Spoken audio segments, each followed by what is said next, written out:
어진 여인과 욕을 끼치는 여인은 아주 대조적입니다. 그래서 여기 어질다라는 이 표현을 쓰고 있는데 뭐 잠언 성경에서는 룻기서에 보면 현숙한 여인이 나오는데 어진 여인은 현숙한 여인으로 보시면 됩니다. 그래서 욕을 끼친다고 했을 때 이게 분사형으로 되어 있습니다. 이게 계속해서 쉴 새 없이 이런 일을 한다는 거예요. 그러니까 상반되죠. 어진 여인은 지아비의 면류관이지만 욕을 끼치는 여인은 지아비의 뼈가 썩은 것 같게 한다. 뼈는 뭐 우리 창세기 2장 23절에 보면 내 뼈 중에 뼈요 살 중에 살이라 그랬거든요. 근데 이제 아내에 대한 얘기인데 뭐 동물의 뼈 이게 아니라 밀접한 관계 속에 있는 뗄래야 뗄 수 없는 그런 의미로 우리가 이해할 수 있는데 이 뼈로 썩음 같게 한다는 건 뭡니까? 끊임없이 힘들게 한다는 거예요. 그럼 성경에 이런 예가 대조적인 예가 기록이 되어 있습니다. 하나는 아비가일입니다. 그래서 나발의 양 때 다윗에 함께했던 무리들이 나발에게 좀 영향을 줬죠. 아무래도 도적이라든가 빼앗기고 뭐 이런 거에 대해서 좀 많은 도움을 줬는데 양털을 깎을 때 좀 우리도 좀 먹을 것 좀 나눠줘라 해서 이제 보냈는데 모욕을 줍니다. 나발이 다윗이 도대체 누구냐? 내가 널 모른다 하면서 뭐 굉장히 기분 나쁘게 하니까 화가 나니까 다윗이 측근들을 데리고 야 우리 가자는 거예요. 가서 나에게 모욕을 준 그 사람을 가만두지 않겠다는 입장으로 칼을 들고 갑니다. 근데 이 소식을 듣고 아비가일이 어떻게 합니까? 먹을 것을 준비해서 맞이하죠. 그래서 굉장히 성심성의껏 은혜를 베풉니다. 집으로 돌아간 후에 다윗은 몇 명의 부하를 나발에게 보내죠. 보내서 도움을 요청했지만 완전히 모욕을 당하면서 격분하고 뭐 이런 일련의 과정 속에서 일어난 일들, 그때 아비가일이 보였던 이 모습이 현숙한 여인의 대표적인 모습입니다. 그래서 급히 나가서 얼굴을 땅에 대고 남편 나발의 죄를 회개하면서 눈물로 용서를 구하고 다윗은 어진 여인이 아비가일을 칭찬하면서 이렇게 얘기합니다. 사무엘상 25장에 보시면은 오늘날 내가 피를 흘릴 것과 친히 보수하는 것을 내가 막았다 이렇게 얘기합니다. 그러니까 자신이 장막으로 돌아갑니다. 아비가일은 그의 남편의 집안을 보존할 수 있게 됐고 그래서 그 남편이 죽고 난 후 나중에는 다윗의 부인이 돼서 왕비의 자리에 오르는 그런 축복을 받게 됩니다. 반면에 지아비로 벌레가 나무를 썩게 하는 것 같이 죽이는 것처럼 남편의 육체, 정신적, 정력 또는 생명력을 점차적으로 피폐하게 만드는 존재가 또 있습니다. 누구냐 하면 이세벨입니다. 아합의 아내 이세벨.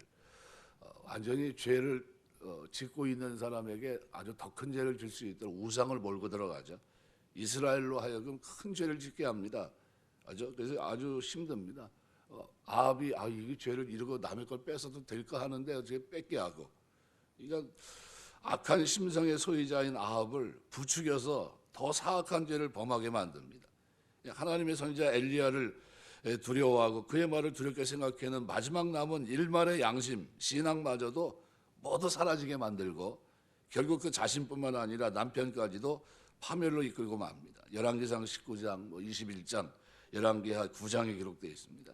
이건 부부가 한 몸인 것처럼 배우자 각각의 행동은 결코 자신만이 아니라 상대방에게 깊은 영향을 끼친다는 겁니다. 아내가 의롭거나 불의하면 남편도 그 영향을 받고 반대로 마찬가지입니다. 그래서 우리가 배우자의 면류관이 되고 있는지 아니면 배우자를 썩은 나무와 같은 존재로 만들고 있는지 그것은 어떻게 살아가느냐는 겁니다. 그래서 베드로전서 3장 1절에 보면 아내된 자들아 이와 같이 자기 남편에게 순복하라. 이는 혹 도를 순종치 않는 자라도 말로 말미암지 않고 그 아내의 행위로 말미암아 구원을 얻게 하려 함이라. 그러니까 굉장히 어떻게 해야 됩니까? 살아가면서 이 말씀을 한번 깊이 있게 한번 묵상해 보시면은 이거 그냥 좀 아브라함이 자기 아내와 관계 속에서 아내가 아브라함에게 어떻게 합니까? 주라 불렀거든요. 굉장히 밀접한 그 시대로 보면은 굉장히 순종적인 그런 모습이거든요. 그러니까 우리가 좀 마지막 때는 좀 세상이 좀 이상한 세상이 됐지 않습니까? 이제는 아무래도 남자보다는 여자가 상위 시대에 있는 그런 시대인데 그래도 우리가 이 신앙생활하면서 많은 부분에 있어서 이렇게 순종적인 모습이 있어야 된다는 겁니다. 믿음 안에서. 그래서 세상은 그렇지만 우리가 교회 안에서 그리스도 안에서 우리가 아주 내조하는 아내로서 역할을 잘 감당할 때 이게 어진 여인입니다. 이게 현숙한 여인. 그래서 멸류관이냐 뼈로 썩게 하느냐 이거는 누구의 그 사람의 행하는 일로 인해서 일어나는 결과다. 그래서 우리가 늘 신앙 안에서 멸류관이 될 수 있는 여러분 되시길 주의 이름으로 축원합니다. 이게 우리 예수 믿는 사람들은 멸류관이 돼야 됩니다. 그래서 어진 여인이 되는 거 우리가 누누이 기도해야 될 제목이 아닌가 이렇게 생각이 됩니다. 그래서 뼈로 썩게 하는 것도 뭡니까? 분사형으로 되어 있어요. 그래서 끊임없이 쉴 새 없이 이와 같이 살아간다 하는 뉘앙스를 그대로 전달해 줍니다. 그래서 솔로몬이 이 아내들이 지니고 있는 힘은 남자 혹은 남편들의 관계 속에서 긍정으로나 부정으로도 발휘될 수 있다. 남편의 존영, 수치, 파멸 여부가 아내의 인격, 생활 태도와 아주 긴밀하게 밀착되어 있다는 것을 분명히 보여줍니다. 또 5절 보시면은 의인의 생각은 정직하여도 악인의 도모는 속임이니라. 의인의 이 생각, 사고 전체를 말합니다. 다양한 사고 활동, 어떤 판단한다는 뜻인데 문자적으로는 그런데 뭐 평가한다든가 계획한다든가 뭐 숙고한다든가 의도 뭐 전체적인 이런 뉘앙스를 갖고 있습니다. 의인의 생각은 정직합니다. 곧게 세운다는 겁니다. 공정하다는 겁니다. 곧다 이런 겁니다. 이거 타협하지 않는 분명한 바른 삶의 기준이 있다는 겁니다. 그래서 의인의 생각은 정직합니다. 그러나 악인의 도모, 타우뿔라라는 말은 꼼꼼하게 세운 계획을 말합니다. 꼼꼼하게, 단단히 감았다라는 뜻입니다. 그러니까 전에는 괴율이란 단어를 썼어요. 속일 꾀자로, 속일 꾀, 속일 훌자로.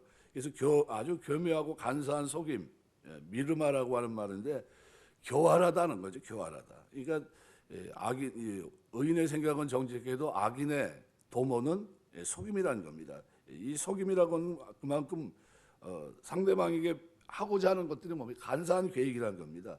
그러니까 악인은 자신에게 이득이 되는 어떤 일을 이루기 위해서 아주 교활하고 간사한 계획을 꼼꼼히 세운 사람들이라는 겁니다. 자기의 이익을 위해서 상대방을 어떻게 힘들게 한다는 겁니다. 그런데 이 5절 말씀이요. 동사 없이 명사로만 이루어진 문장입니다. 그래서 히브리어에서 동사 문장은 동적입니다. 막 좀 움직인다면 점진적인 것을 나타낸다면 명사 문장은 고정적이고 지속적인 걸 얘기합니다. 이게 굉장히 중요하거든요. 그런데 의인의 생각이 정직한데 악인의 도모는 속임이다. 이건 무슨 얘기냐면 시대가 지나도 명사입니다. 그러니까 변하지 않는 보편적인 현상이라는 겁니다. 악인의 모습은 시대가 지나도 여전히 똑같아요. 변하지 않는다는 겁니다. 아합 시대의 그 악인의 모습이 지금도 똑같다는 겁니다. 시대가 지나도 변하지 않는 보편적인 현상이다. 그래서 여기서 사용된 것이 복수형을 썼습니다. 그래서 정직, 속임은 단수가 쓰였지만 히브리어에서 단수 명사는 부정광사를 결합된 것을 보기 때문에 이렇게 얘기합니다. 의인들의 생각들은 하나같이 정직하나 악인들의 도모들은 하나같이 거짓이다는 거예요. 이거 변한 것이 없어요. 그래서 우리 생각하는 거 보면 우리가 그 사람이 의인인지 아닌지 알 수 있다는 겁니다. 계획하는 걸 보면 알 수 있다는 겁니다. 그래서 그 계획을 6절에 보면 이렇게 표현합니다. 그래서 악인의 말은 사람을 엿보아 피를 흘리지 하는 것이거니와 정직한 자의 입은 사람을 구원하느니라. 방향이 틀립니다. 생각도 틀리고 나가는 방향도 틀려요. 그래서 여기 엿보아 기다리자, 숨어서 피를 기다리자, 목숨을 취하기 위한 매복을 말합니다. 사람을 엿보아 피를 흘리자, 아라브란 말인데 숨어서 매복한다는 거예요. 목적이 죽이기 위한 목적입니다. 그러니까 이 단어가 의식과 마음과 연관돼 사용될 때는 악행을 위한 계획입니다. 말과 연관돼 사용될 때는 속이는 말, 꾸미는 아첨하는 말, 법정에서의 위증, 아주 모든 종류의 거짓말, 이게 아라브라는 단어입니다. 그런데 이 단어를 여기서 쓰고 있어요. 그래서 악인의 말은 사람을 엿보아 피를 흘리지 않는다는 겁니다. 아주 목적이 너무 선명해요. 그래서 행동과 관련돼 연관지을 때는 행인을 기다리는 강도의 매복 행위. 어떤 행위입니까? 죽이려고 하는 겁니다. 죽이려고 하는. 또 겉과 속이 다른 위선적인 표정과 행위를 또 의미합니다. 그러니까 이 단어는 악인들이 거짓된 말을 내뱉는 것은 물론이고 남을 속이고 실제 행동으로 피를 흘리는 것, 목숨을 빼앗는 사악한 언사를 내뱉고 있다는 것을 그대로 묘사하고 있는 겁니다. 그런데 하반절에서는 의인은 정직한 자, 이것은 동의어입니다. 잠언 10장 11절에 기록한 대로 의인의 입과 동일한 의미를 갖습니다. 그래서 정직한 자의 입에 목표하는 것은 사람의 구원입니다. 피를 흘리도록 만드는 것과 반대대로 피를 흘려 죽을 수밖에 없는 위험한 처지의 사람들을 살리는 행동을 한다는 겁니다. 말 한마디로. 그러니까 이러한 의인의 행동은 재판석상에서도 똑같습니다. 위증으로 정죄받아 죽을 위기에 처한 사람을 정직한 자가 바른 증언으로 무죄를 입증해 살리는 이런 모습입니다. 그러니까 세상에서 사람을 곤경에 빠뜨리는 악인의 말과 그죠? 사람들을 위기에서 건져내는 의인의 말이 공존하고 있다는 거예요. 두 가지 말이 공존하고 있습니다. 그래서 속이는 말로 하와를 유혹하고 전 인류를 죽음의 저주에 빠뜨린 사단의 말, 사단의 미혹된 말들이 계속해서 어떻게 해요? 이 세상에 있고 후자는 또 뭐가 있습니까? 전 인류를 영생의 삶으로 초대하신 예수 그리스도의 선포하신 복음의 말씀이 또 여전히 흐르고 있습니다. 그러니까 이 두 가지 흐름이 있다. 그래서 우리가 그렇다고 한다면 어떤 말을 하고 살아야 되느냐 하는 문제입니다. 그래서 5절, 6절은 그래서 생각하는 거와 말하는 것이 어때요? 악인은 점차 피를 흘리는 쪽으로 사람을 죽이는 쪽으로 갑니다. 사람을 해하는 쪽으로. 그리고 우리 일상생활에서 사람들에게 피해를 주고 그 사람을 쓰러뜨리고 그 사람으로부터 어떻게 사람이 다시는 일어나지 못하게 만들고 하는 그런 프로그램이 누굽니까? 악인이에요. 계속 반복적으로. 그런데 의인은 어때요? 그렇지 않다는 겁니다. 의인은 생각 자체가 뭐예요? 정직하기 때문에 사람을 구원한다는 거예요. 어느 자리에서 시대가 흐르는 그 변화 속에서 악인은 변하지 않는다는 거예요. 아합 시대도 여전히 그대로 있다는 거예요. 그 시대가 그대로 우리 시대에도 그대로 반영이 된다는 겁니다. 바뀐 적이 없이 더 악해지는 겁니다. 그런데 의인은 어때요? 의인도 똑같다는 거예요. 의인도 그렇게 살아간다는 거예요. 의인도. 그러니까 의인도 생각하는 거나 그 살아가는 말이나 모든 것이 다르다는 거예요. 그러면 우리가 구원받아서 하나님의 자녀가 됐다고 한다면 그럼 뭘 바꿔야 됩니까? 마음의 생각과 말을 바꿔야 돼요. 여러분 살아가는 동안 마음의 생각과 말을 바꾸시길 주의 이름으로 축원합니다. 왜 바꿔야 됩니까? 구원받았으니까. 구원받았기 때문에 이 땅에서 정직한 자로 고든 자로 하나님의 축복을 말할 수 있는 사람과 그 은혜를 나눌 수 있는 사람으로 우리가 세워져야 되기 때문입니다. 이 생각이라는 것 입의 말과 다르지 않습니다. 사람은 생각한 바대로 행하고 말합니다. 그래서 악인은 생각이 거짓되기 때문에 그의 말, 행동이 사람의 피를 흘리는 악독한 것에 이르게 되고 의인의 생각은 올곧기 때문에 그 말이 정직하고 다른 사람들을 해하기보다 구원하는 겁니다.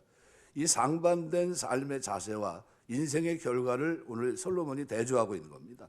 그래서 의인과 악인의 말이 그들의 생각을 통해서 사람을 살리는 말이 되기도 하지만 죽이는 말이 되기도 한다는 사실과 함께 이것을 마지막 때 하나님 앞에서 얼마나 큰 죄가 되고 상급이 될 것인지를 분명히 명확하게 밝히고 있는 겁니다. 우리 말에 대한 이게 굉장히 중요합니다. 그래서 베드로 전서 3장 10절 말씀에 생명을 사랑하고 좋은 날 보기를 원하는 자는 혀를 금하여 악한 말을 그치며 그 입술로 괴율 거짓을 말하지 말아라 그랬습니다. 그러니까 마지막 시대를 사는 우리 성도들에게 진짜 절제되고 정제된 언어를 사용하고 그 입에서 거짓과 비방 이것을 제하고 그 입을 생명의 능력으로 채워 생명을 살리고 저주에서 축복으로 죽음에서 생명으로 이끌어낼 수 있는 이런 말, 언어 생활 이러한 자세가 우리에게 필요하다는 것을 성경이 분명히 말씀하고 있습니다. 그런데 이것이 다 뭐와 관계되어 있습니까? 4절, 5절, 6절 가만히 이렇게 들여다보면 결국은 하나님의 백성들의 모습이 구원받은 백성들의 모습이 안 믿는 그러니까 어떻게 보면 하나님을 알지 못하는 사람과의 삶이 완전히 다르다는 것을 말합니다. 우리가 물줄기가 다릅니다. 살아가는 삶의 생각과 결과도 다르고 열매도 다릅니다. 그래서 예배소 4장 29절 말씀대로 무릇 더러운 말은 너 입 밖에도 내지 말고 오직 덕을 세우는데 소용되는 대로 선한 말을 하여 듣는 자들에게 은혜를 끼치게 하라. 네, 말씀을 맺겠습니다. 예. 두 가지 오늘 본문의 기도 제목이 있습니다. 하나는 뭐냐면 나는 누구인가라는 질문이죠. 나는 내 삶의 주변에 뼈를 썩게 하는 사람인가 아니면 면류관과 같은 존재인가 하는 겁니다. 기도하면서 하나님, 내가 면류관 같은 존재로 사람들이 꼭 필요한 사람으로, 가정에서는 아내로 모든 일에 참 충실할 수 있도록 하나님 붙들어 주시고, 그다음에 또 하나는 뭡니까?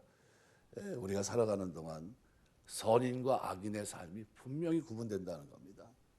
의인의 삶은 곱고 바르기 때문에 사람을 구원하고 살리는 쪽에 쓰임 받는다는 거예요. 그러나 악인의 삶은 과거서부터 현재까지 거짓으로 점철되어 있고 그것은 바뀐 적이 한 번도 없고 그것이 어떻게 복수형으로 되어 있습니다. 계속되고 이런 환경 속에서 내가 구원받았다고 하는 것은 그야말로 은혜입니다. 그래서 의인의 생각은 정직하고, 그죠? 의인이 살아가는 동안 정직한 자의 입은 사람을 구원한다. 그래서 5절 6절을 이렇게 보시면 될 거예요. 의인의 생각은 정직하고 정직한 자의 입은 사람을 구원한다. 이걸 잊지 마셨으면 좋겠어요.